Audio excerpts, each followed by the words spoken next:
O e fia maua ni whamatalanga e whaatau i le mental health i le tātou lavangangana. Po o fia whaalau tele lau sila fia i le mental health. O le tala fia fia, ua maua nei le avanoa e te whaafafonga mai ai i nei whamatalanga i le ngangana Samoa.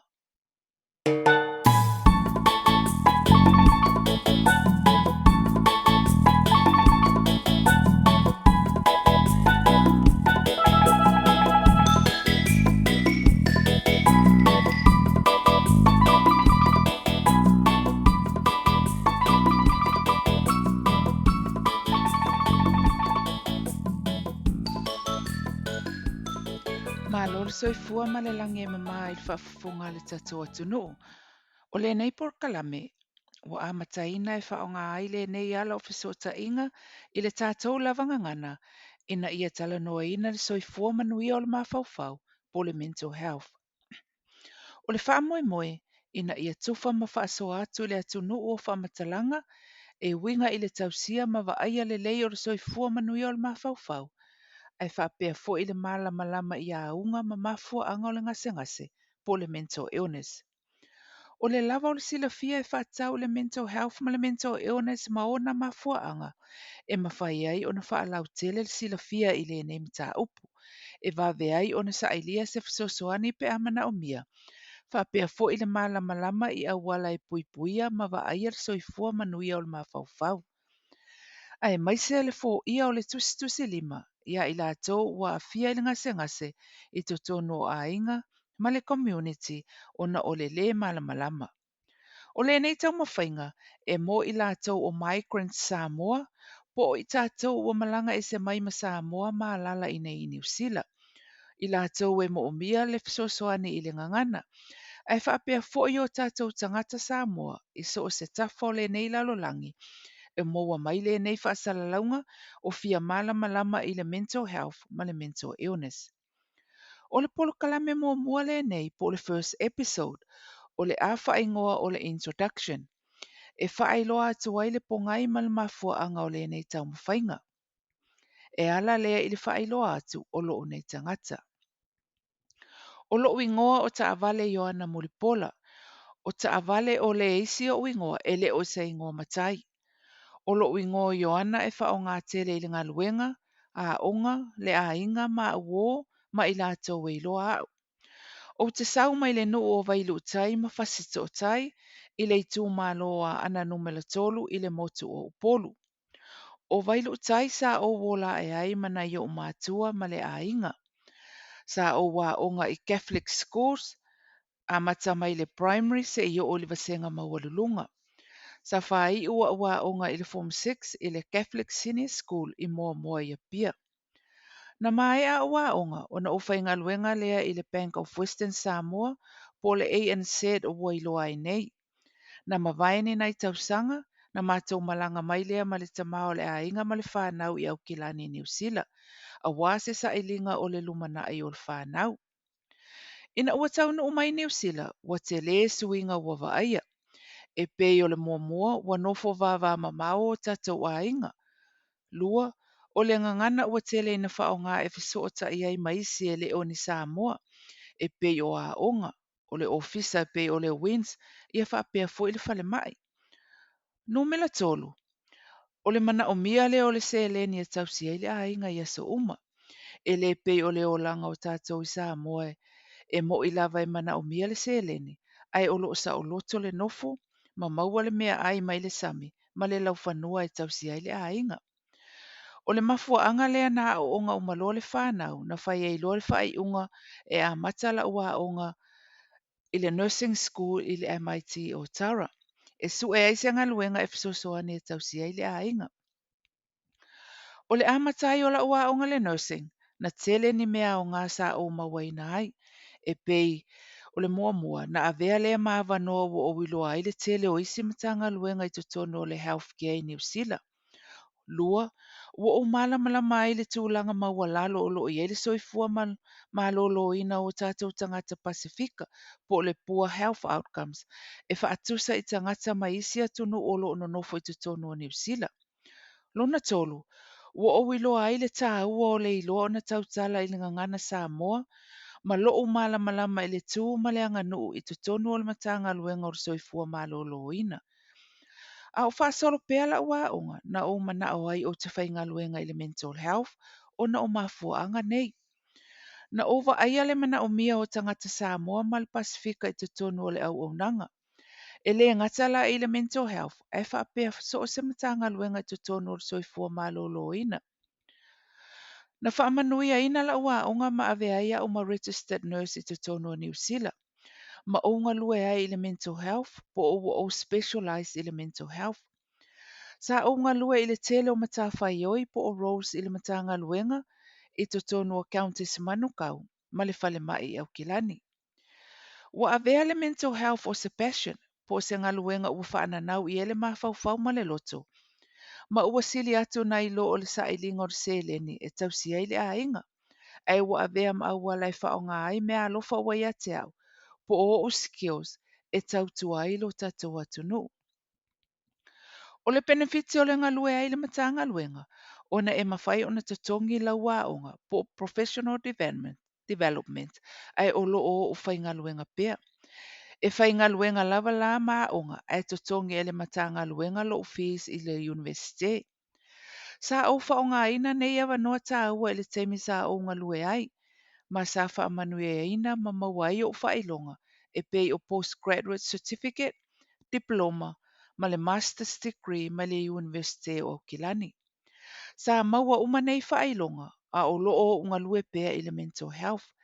E tusa la sa develop whaatasi lo clinical skills ma le knowledge, whaapea ma le academic knowledge.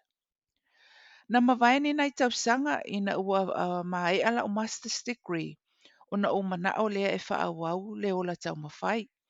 O lea na toi whaawau waila ua onga i tausanga e whaa, ma au si ai le whailonga mawalunga o le Doctor of Health Science i le tausanga ua mawai atu lua a whelua tolu.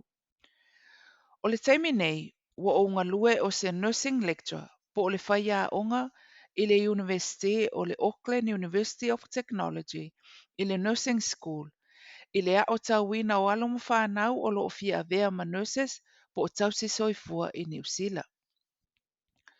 O le mafua onga o lo manao e whaawau le ola tau mawhai, ona sa o manao o te sa ili mai loa le whainga o le research. Ona o le nei atu nuu ai mai se le suinga o le lalolangi ua tato iai. Ua whaata ua lava le iai o statistics, ia po numbers, ia po evidence foi. E whaamauni ai se mau o lo e whina wina, e pei o fisosoani tau tupe, po o le suia o ni au o nanga mō tatou tangata, ai mai se lava i le soifua maloloina. E le o tele ni research ua whaia mō tangata Pasifika ma Samoa i le mental health. O le ala le olo manao ina ia o uloa whai le research, ina ia ofiso soani ai e whailo le tāua o tātou tū manganu i le soifua maloloina o le mawhauwhau ma le tangata atoa. Ai mai se le whaatupula ia o le cultural knowledge, i to tonu o whaamaumaunga po academic literature, a wā alo ma whanau mo aso asau. O lau research la sa whai mo lau doctorate study, sa wha au tū i le suesueina o manatu malangona o a inga Samoa, o lo o whaonga ina le mental health i au kilani. Po o le Samoan Families Experience with Mental Health Service in Aotearoa, New Zealand. O se awa noa e ala atu i lau research e wha leo ai langona a o tātou tangata, po o le opportunity to hear our voices e whaatatau i le au nanga o lo o lātou maua mai i le mental health. O nei awa noa, e sea maua e tangata Samoa, o nei tele lava na o le whaonga o le au nanga e au noa ma se feedback, po o le lei pe o lo o iaini vaenga e tatau o na whaale lei o le au nanga e whaatatau i le experience a o tātou tangata. O findings la po o tali nei na maua mai lau research. O lo o mo o mia le tātou atu nuu whamatalanga e whaatatau i le mental health ma le mental illness e whaapea au nanga le mental health service. O whea e mawai le fisosoani pe a mana o mia, e whaapea whea foi o na maua nei fisosoani. E whaingata o na fiso o tai ma malama tātou tangata ma le au whainga luenga, o na o le ngangana o lo o whaonga ina i le mental health. e lē malamalama le ʻaufaigaluega i le tatou tū ma le aganuu, ma le tatou talitonuga e whaatatau i le mental illness. E mālosi le stigma po o le lē talitonu o tatou aiga ma le community i le mental illness, e mafua ai ona lē talitonu i togofitiga, ma tusitusi lima ia i latou o loo ua afia i le gasegase. O nei findings, o le mafuaaga lea o le amataina o lenei polokalame. Muamua, o le whaaongā lea o loo iloa ona tautala ma malamalama i le ngangana Samoa, i loa le tātou tū ma le aganuu. Ai mai se loo malamalama po o loo mental health nursing skills ma le knowledge e tautu ai le tātou atunuu. Lua, ai mai se e tele lava ina o whaalongo i whaasalalaunga i lunga o le tio ma le upenga ta whailangi. O whaailau i loa isi ngase ngase e pei o le diabetes, ngase ngase o le fatu, cancer ma isi. E le ai pe le whaale langona le leo o le mental health. O te manao ia maua fo i le mental health ma le mental illness i awa noa e whaailoa atu ai whaamatalanga tāua mo le nofo sila fia e le atunu.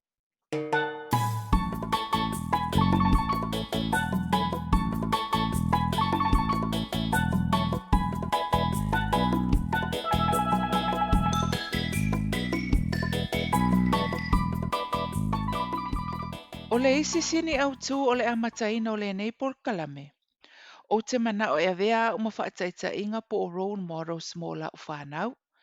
O se awanoa e tautu ai le atunu e ala i le whaailoa o whaamatalanga tā ua e whaatatau i le mental health ma le mental illness.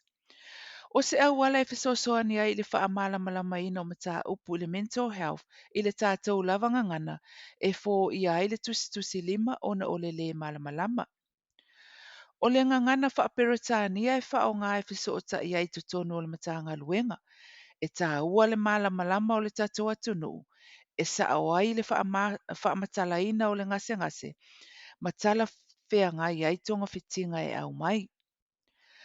Taluai o le ngangana whaaperetania o loo whaonga aina i le au aunanga. E ese fo i tātou talitonunga i le mafua anga o le ngase ngase. Ma au wala e fo i ai mawhatianga o loo whea ngai ma le tangata. Ma isi atunu. O awanoa ia e ese ai le whaawinga ina e le au whainga luenga. Pe a whai e le o se Samoa o loo waaia. Po o whaia assessment a o tātou tangata. O se awala o te whesosoani ai i le tūlanga o loo i ele soifua manuia o tātou tangata. Po o le poor health outcomes i to tonu o New Zealand. E pei ona o tā ua, o tangata Pasifika o loo numero silia i le afia i ngase le pipisi. E pei o le suka, toto mawalunga, ka nesa, ai whaapea le ngase o le mawhauwhau. O le nofo sila fia o le atunu i whamatalanga tā ua o le ngase. O le ama whai foi ona whesosoani i le waaia le lei o le soifua manuia, e le ngata mō ia lava, ai whaapea le a inga ma le community. O se whamatalanga po lea e whaatatau i le amatanga o le nei tau mawhainga. O le whanau nau ta inga, ina ia nofo sila fia le tato atunu i whamatalanga tāua o le soifua manuia o le mawhauwhau.